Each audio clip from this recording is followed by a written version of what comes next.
দেখো আমাদের ফ্ল্যাটটা কি সুন্দর সাজিয়েছে।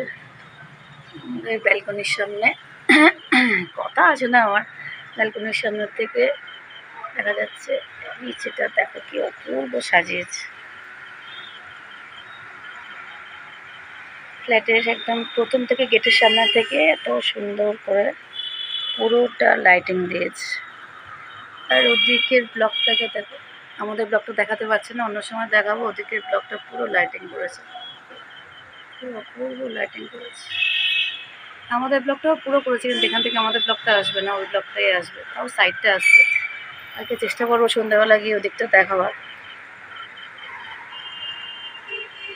কতটা ওটা প্যান্ডেলটা দেখা যাচ্ছে না, কতটা লাইটিং করেছে দেখো।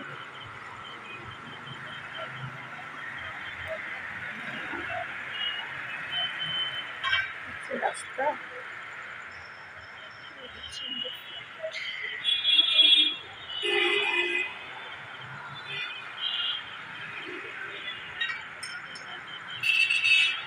অপূর্ব লাইটিং করেছে।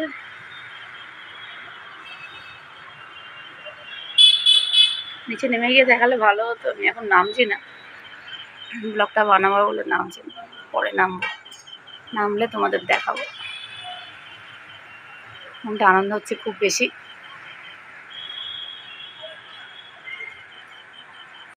দেখো এদিক থেকে তোমাদেরকে দেখাচ্ছে কি অপূর্ব লাগছে। ওদিকে পুরো বিল্ডিংটা সাজিয়েছে, পুরোটা দেখা যাচ্ছে না। এখানে ময়লা ভর্তি করে রেখেছে। দেখো এখানে কাজ হচ্ছে, কনস্ট্রাকশনের কাজ হচ্ছে।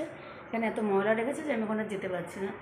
এইভাবে তোমাদের দেখিয়ে দিচ্ছি। ওদিকের ব্লকটা দেখো পুরোটা লাইটিং করেছে। ওদিকের ব্লকটা এত সুন্দর লাইটিং করেছে, দেখতে কি ভালো লাগছে।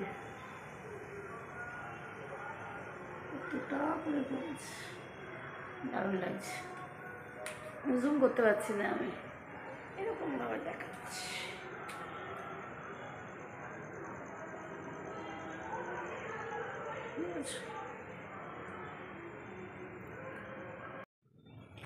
তো হাই মাই ইউটিউব ফ্যামিলি, তোমরা সব কেমন আছো? আমি মোটামুটি আছি। পুজো আসছে, কি আনন্দ হচ্ছে বলো। আমার তো ভীষণ মনের ভেতর আনন্দ হয়, কেন কি জানে।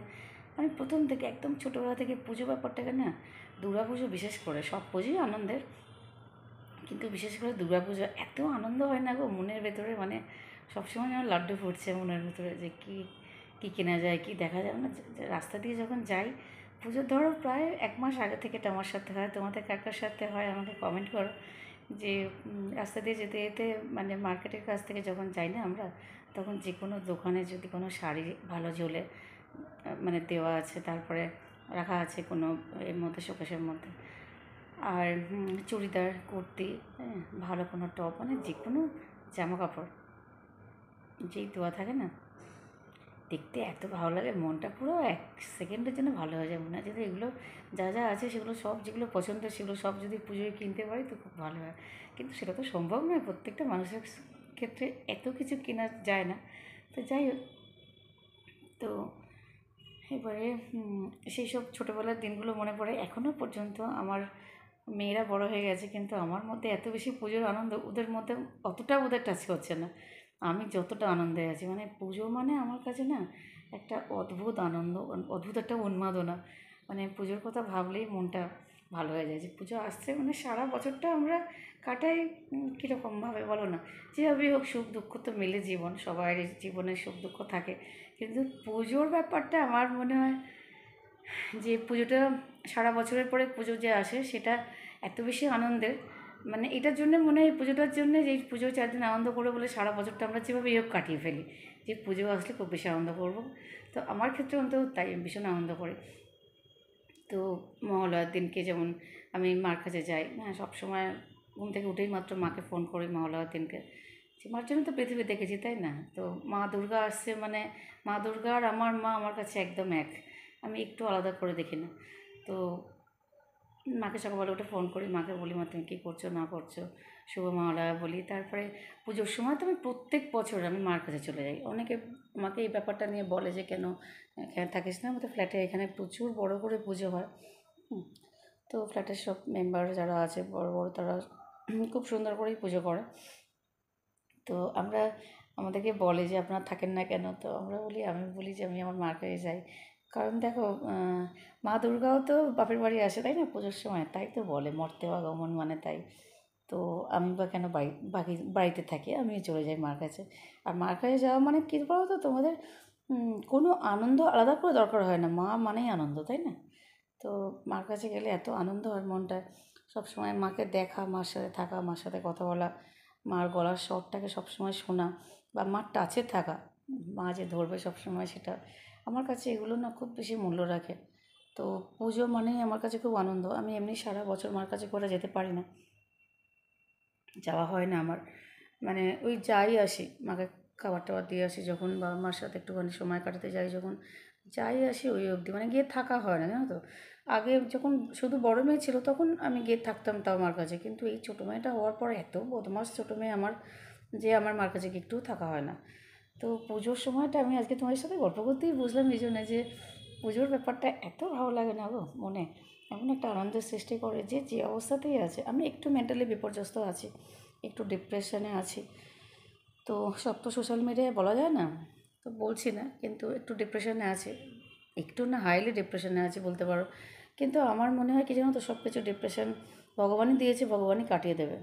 যে কোনো ডিপ্রেশনই হোক, যে কোনো কারণেই আমি বিপর্যস্ত থাকি না কেন, আমার মনে হয় ভগবান ঠিক সব কিছু কাটিয়ে দেবে, কাটিয়ে দিয়ে ভালো দিন আনবে আবার। হ্যাঁ, এখন যে খারাপ দিনটা যাচ্ছে, একটু বলছি না আমরা একটু অসুবিধার মধ্যে আছি, তো সেই সময়টা নিশ্চয়ই ঠিক করে দেবে, ভগবানের উপর পুরোপুরি বিশ্বাস আছে আমার। আমি ছোটোবেলার থেকে এতদিন পর্যন্ত যেভাবে এসেছি না আমার জীবনে, অনেক কিছু পেরিয়ে এসেছি, হ্যাঁ, জীবনে। তো ভগবানের আশীর্বাদ ছাড়া হয়তো সেগুলো সম্ভব হতো না, এত বড় বড় বিপদ আমি কাটিয়ে এসেছি জীবনে।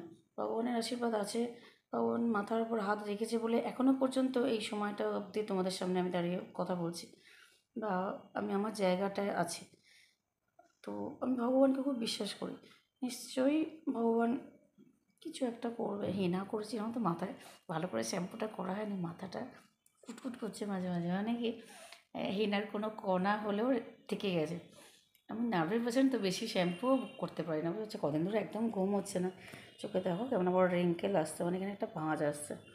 মা কালকের দিকে বলছিল, মার কাছে গেছিলাম কালকে, মা আমাকে দেখে বলছে যে তোর কি আমার থেকেও বেশি বয়স হয়ে গেল নাকি? এলাম কেন এরকম বলছো?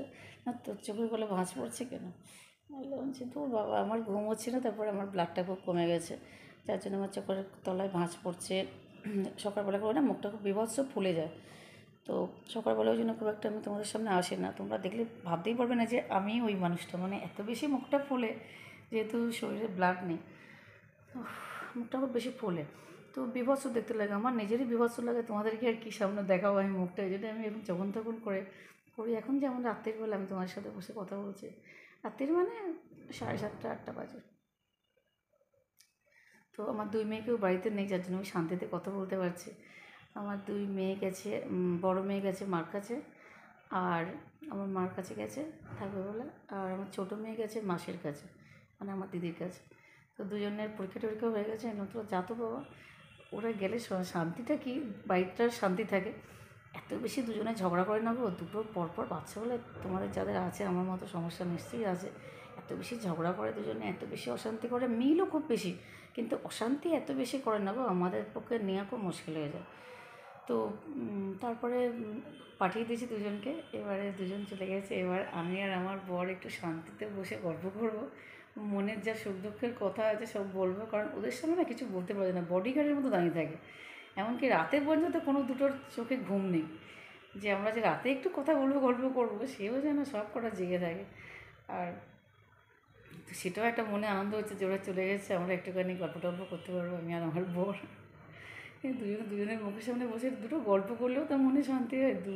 দুটো মেয়ে আমার যেন বডিগার্ডের কাজ করে, সারাদিন পাহারা দেয়, একজন স্কুলে যায় সকালবেলা, একজন স্কুলে যায়, একজন থাকে। এবার ও স্কুল থেকে এলে এ বেরিয়ে যায়, মানে একজন না একজন সবসময় আছে।